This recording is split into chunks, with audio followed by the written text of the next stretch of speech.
दोस्तों, कोलकाता में trainee doctor की जिस तरह से रेप के बाद हत्या होती है, तो इस मामले को पूरे देश के लोग जानना चाहते हैं कि आखिरकार ट्रेनी डॉक्टर के साथ हुआ क्या था। मामला हाई कोर्ट पहुंचता है और सुप्रीम कोर्ट भी इस मामले को स्वतः ही संज्ञान ले लेता है। अब पश्चिम बंगाल की जो सरकार होती है, उनसे सवाल जवाब किए जाते हैं। पूछा जाता है कि लाश आपको सबसे पहले कब मिली थी। समय बताया जाता है कि 6 बजे मिली थी। उसके बाद पूछा जाता है कि घर वालों को तुमने 3 घंटे तक इंतजार क्यों कराया।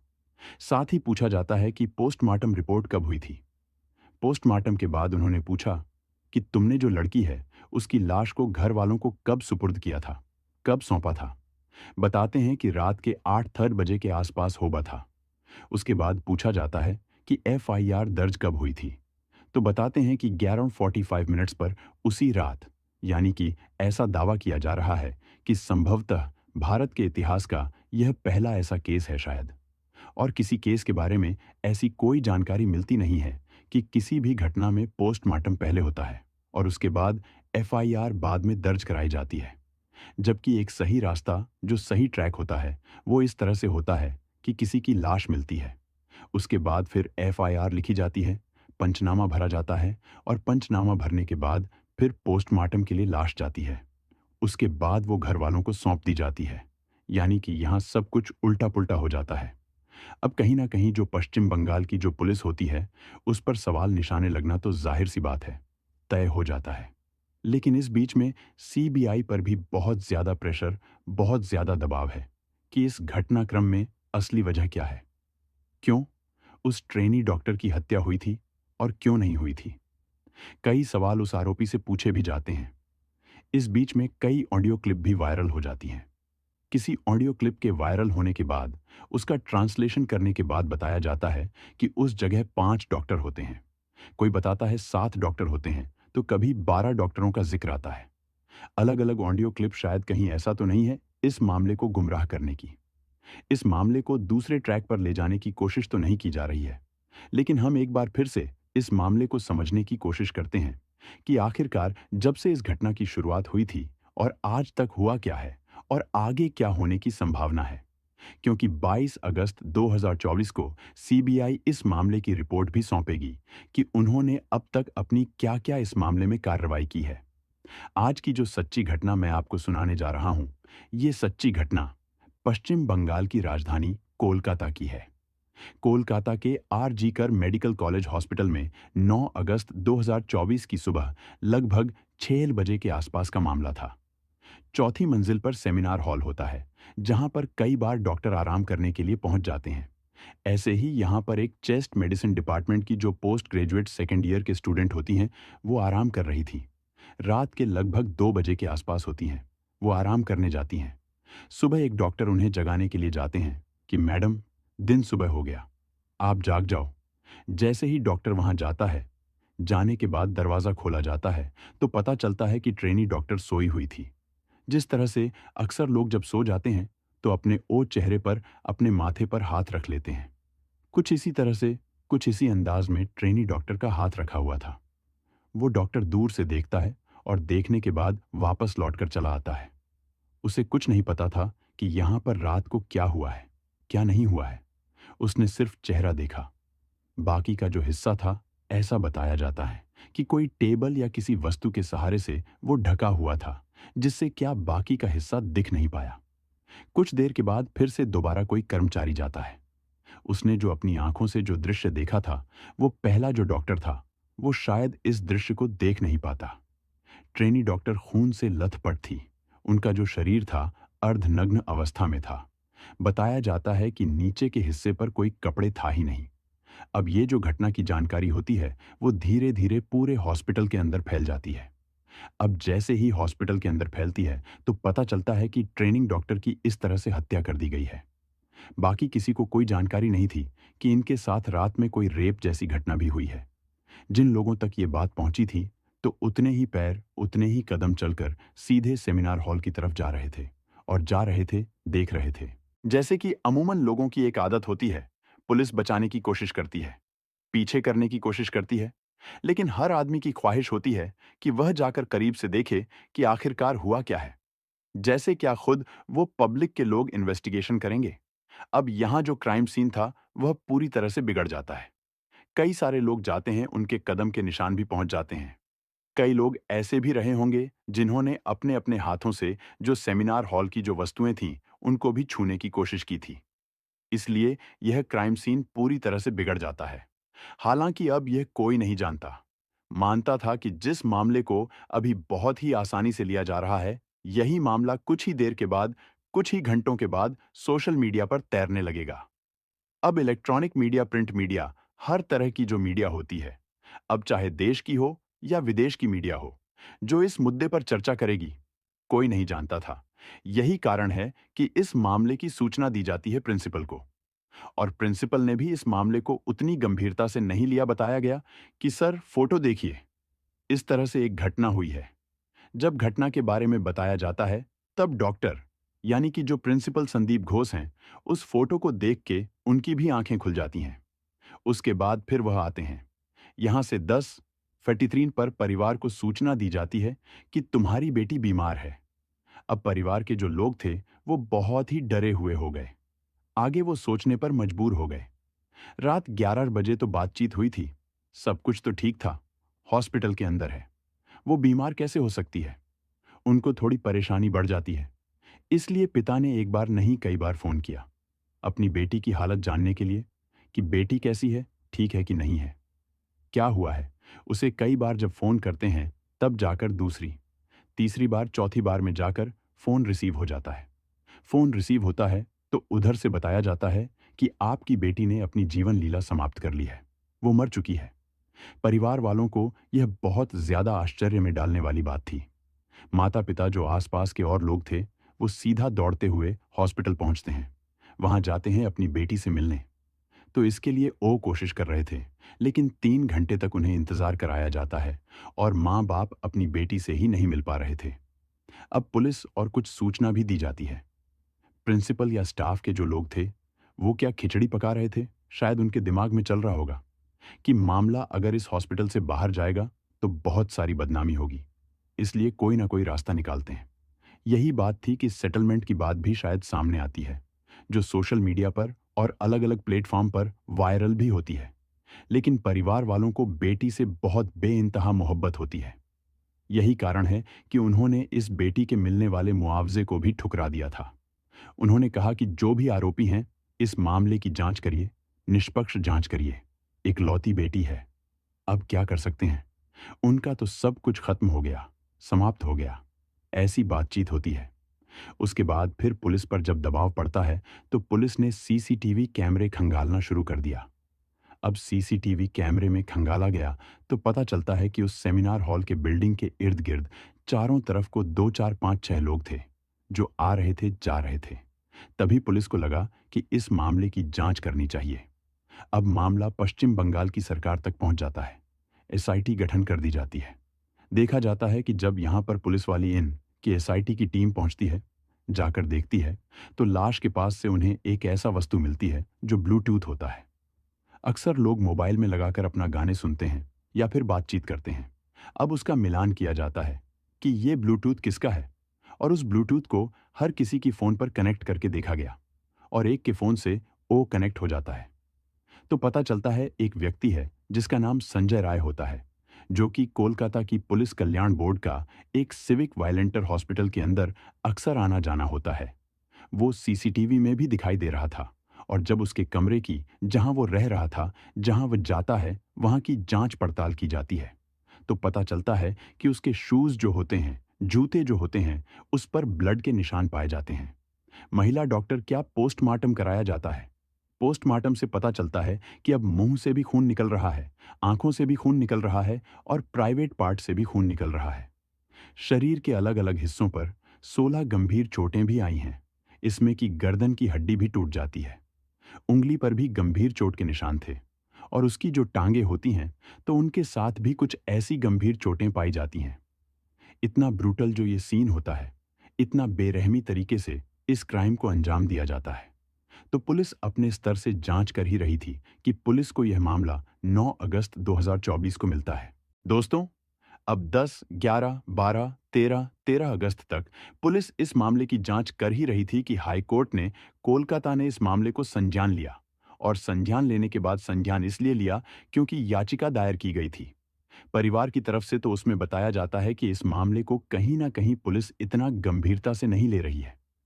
जाहिर सी बात तो यह है कि यही मामला नहीं, पुलिस चाहे कोलकाता की हो, पुलिस चाहे दिल्ली की हो, पुलिस चाहे उत्तर प्रदेश की हो, महाराष्ट्र की हो, या फिर बिहार की हो, मध्य प्रदेश की हो, राजस्थान की हो, किसी भी प्रदेश की पुलिस हो, वह हर मामले को शुरुआत में ऐसे ही लेती है। उसे यह नहीं मालूम होता कि कौन सा मामला इतना ज्यादा हाईलाइट हो जाएगा। यही कारण है कि पुलिस ने इस मामले को इतनी आसानी से लिया। यही कारण है कि पुलिस ने कोई डायरेक्शन नहीं दिए। यही कारण है कि जो हॉस्पिटल के प्रिंसिपल होते हैं, उन्होंने कोई डायरेक्शन नहीं दिया कि भाई इतने बड़ा मामला है, किसी को भी कमरे के अंदर जाने ना दिया जाए। यही कारण है कि क्राइम सीन को पूरी तरह से बिगाड़ के रख दिया गया। अब 14 तारीख को सीबीआई इस मामले की जांच पड़ताल करना शुरू कर देता है। अभी पुलिस ने जो एसआईटी ने जो जांच पड़ताल की थी, उसमें संजय रॉय ही एक ऐसा अभियुक्त था, ऐसा आरोपी था जो पाया जाता है, जिसके बाद उससे पूछताछ की जाती है। वह स्वतः ही कबूल कर लेता है कि हाँ जी, मैंने इस घटना को अंजाम दिया है। दरअसल संजय राय, जो कि 55-20 शंभुनाथ पंडित रोड पर रहने वाला व्यक्ति होता है, 5 अगस्त 2024 को ये एक सलुआ जगह लगती है, वहां जाता है। कहीं ट्रेनिंग या बैठक वगैरह थी, तो यह 8 तारीख को वहां से लौट के आता है। वहां से लौटने के बाद इसके ही एक साथी होता है, जो कि सिविक वॉलंटियर होता है। उसके परिवार का कोई रिश्तेदार था जो इसी आरजी कर मेडिकल हॉस्पिटल के अंदर एडमिट था। ये 2 बार चक्कर लगाता है। एक बार तो अपने दोस्त के इस रिश्तेदार को देखने के लिए जाता है, दूसरा फिर किसी और व्यक्ति को देखने के लिए जाता है, क्योंकि अक्सर वह हॉस्पिटल के अंदर ही रहता है। मरीजों को लाना ले जाना शायद यह पुलिस का काम तो करता ही है, लेकिन यह भी बताते हैं कि यह पैसे के लिए भी कुछ काम करता है। अब यहां से अपने दोस्त के साथ वह सीधा कहता है कि भाई चलो कहीं चलते हैं, यानी कि वह जाता है, रेड लाइट एरिया में कोठे पे जाता है, किसी अजो वैश्या के पास, जो पहला जो एरिया हो होता है सोनागाछी, वो वहां जाता है अपने दोस्त के साथ।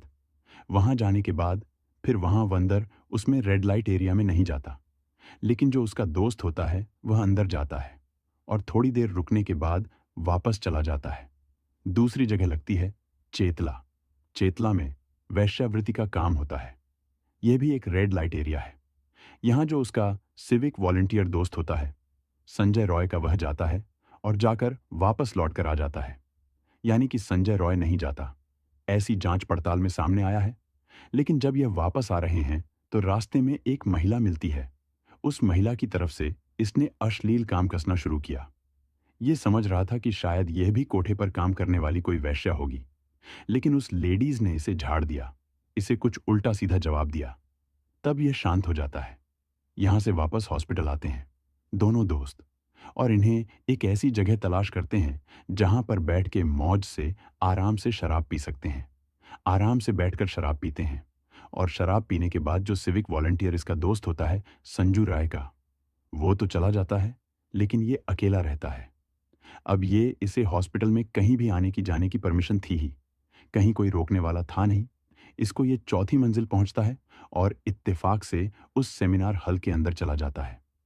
वहां जाने के बाद देखता क्या है कि इसको लेडी डॉक्टर जो होती है, ट्रेनी डॉक्टर, अब आराम से आराम करती हुई मिलती है, सोती हुई मिलती हैं। वहां जाता है उनके साथ। इसने जो भी किया है वह पोस्टमार्टम रिपोर्ट से और तमाम अखबारों, तमाम टेलीविजन पर जो एक रिपोर्ट आती है कि जिस तरह से उन्हें मारा गया, पीटा गया, उनके साथ बलात्कार किया गया। जब सीबीआई इससे पूछताछ कर रही थी तो यह अपने सवालों के जवाब में कह रहा था कि साहब, मुझे तो यही नहीं मालूम कि जब उसका बलात्कार कर रहा था तो वह जिंदा थी या मर चुकी थी, क्योंकि उसको उसने इतनी बुरी तरह से बताता कि उसकी जो गर्दन थी, जैसे वो चीखने चिल्लाने की कोशिश कर रही थी, तो उसने बहुत ताकत के साथ उसको पकड़ लिया था, और यही कारण है कि उसकी हड्डी टूट जाती है। ये बॉक्सर होता है, ट्रेंड बॉक्सर होता है।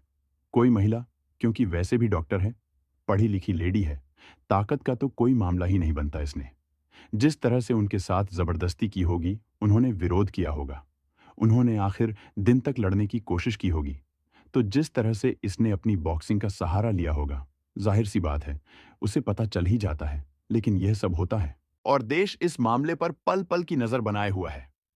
हर कोई यह जानना चाहता है कि आखिरकार उस दिन क्या हुआ था, क्या नहीं हुआ था। पहले तो इस मामले को हाई कोर्ट ने संज्ञान लिया, एक याचिका के माध्यम से।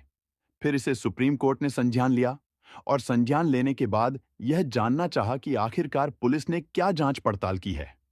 हालांकि 22 अगस्त 2024 को सीबीआई को अपनी रिपोर्ट देनी है कि उसने अब तक क्या-क्या कार्रवाई की है। लेकिन जब सवालों के घेरे में पश्चिम बंगाल की सरकार होती है, तो वहां उनके जो वकील होते हैं, उनसे सवाल की जाता है कि लाश मिली कब थी। बताते हैं 6 बजे लाश मिली थी। अच्छा, तो पोस्टमार्टम कब कराया गया था? तो बताया जाता है कि पोस्टमार्टम 2 से 4 बजे के आसपास तक 2 घंटे के आसपास ये पोस्टमार्टम होता है। सवाल ये भी किया जाता है कि जब माँ और पापा उसके पिता अपनी बेटी से मिलने के लिए आते हैं, तो 3 घंटे तक उन्हें क्यों बैठा के रखा गया? क्या मंशा थी? क्या मंशा थी कि आपने जो प्रिंसिपल साहब होते हैं, उन्होंने अगर नैतिकता के आधार पर इस्तीफा दे दिया था, तो उन्हें इतनी जल्दी चार्ज देने की जरूरत क्या थी जब इस तरह के सवाल किए जाते हैं? साथ ही ये पूछा जाता है कि तुमने परिवार को उनकी बेटी कब सौंपी? यानी कि जो उनकी पोस्टमार्टम हो जाता है, तो उसकी लाश को कब सौंपा? तो बताते हैं कि 8-10 बजे के आसपास सौंप दिया था। तो अब एफआईआर कब दर्ज कराई? तो एफआईआर के बारे में बताया जाता है कि 11 बजे उसी रात, यानी कि 9 अगस्त 2024 की रात 11:45 पर एफआईआर। पहले उन्होंने एक साधारण से एक एफआईआर दर्ज कर ली थी, ऐसा उन्होंने दावा किया है। लेकिन जो मुख्य एफआईआर थी, वो पोस्टमार्टम रिपोर्ट होने के बाद दर्ज की जाती है। यहीं पर कहीं ना कहीं पश्चिम बंगाल सरकार, पश्चिम बंगाल की जो पुलिस होती है, पश्चिम बंगाल की जो भी एसआईटी होती है, उस पर सवाल उठने लगती है कि ऐसा दावा किया जा रहा है कि संभवतः भारत के इतिहास का ये पहला ऐसा मैटर है जिसमें लाश मिलती है, पोस्टमार्टम होता है, उसके बाद एफआईआर दर्ज होती है, जबकि इसके उलट होता है। एफआईआर पहले होती है, पंचनामा भरा जाता है, फिर जाकर पोस्टमार्टम होता है। लेकिन यहां सब उलट-पुलटा हो रहा था। कोई नहीं जानता था कि मामला इतना हाईलाइट होगा। सीबीआई इस मामले की जांच पड़ताल कर रही थी। 14 तारीख को मामला लिया था। 15, 16, 17, 18, 19, 20, 21। आज वो जो तारीख है, 21 अगस्त है, और जो आज मैं इस कहानी को सुना रहा हूं। लेकिन सीबीआई ने जो इस मामले में अभी 8 दिन में जो अपनी जांच पड़ताल की है, तो 2 ही लोग उसकी नजर पर हैं। पहला, मुख्य आरोपी संजय रॉय, जिससे लगातार पूछताछ की जा रही है, जिसने स्वतः ही स्वीकार भी कर लिया है कि उसने इस घटनाक्रम को अंजाम दिया है। दूसरा, जो संदीप घोष होते हैं, जो कि इस आरजी कर मेडिकल कॉलेज के प्रिंसिपल होते हैं, जिन्होंने नैतिकता के आधार पर बताते हैं कि ये इस्तीफा दे दिया था। लेकिन उन्होंने नैतिकता, पब्लिक मिक्स सिंपैथी हासिल करने के लिए ली थी। जबकि जब मामला हुआ था, तो उस लड़की से उसके पास आने में कम से कम 2-2.5 घंटे का समय तो वो खुद लेते हैं। पुलिस के पास तक सूचना देने में कई घंटे लेते हैं। साथ ही कहीं ना कहीं ऐसा लग रहा था कि वो इस मामले को दबाना चाहते थे। यही कारण है कि अपनी जो अधीनस्थ होते हैं, जूनियर होते हैं, उन पर कहीं ना कहीं प्रेशर था, दबदबा था। यही कारण था कि पुलिस तक ये सूचना टाइम से नहीं पहुंच पाती है। हालांकि अभी सीबीआई जांच कर रही है और जांच के बाद जो भी निकलेगा, वो जाहिर सी बात है, जिसमें 90% जांच तो जो एसआईटी कर चुकी थी, कोलकाता की पुलिस कर चुकी थी, वही जांच है।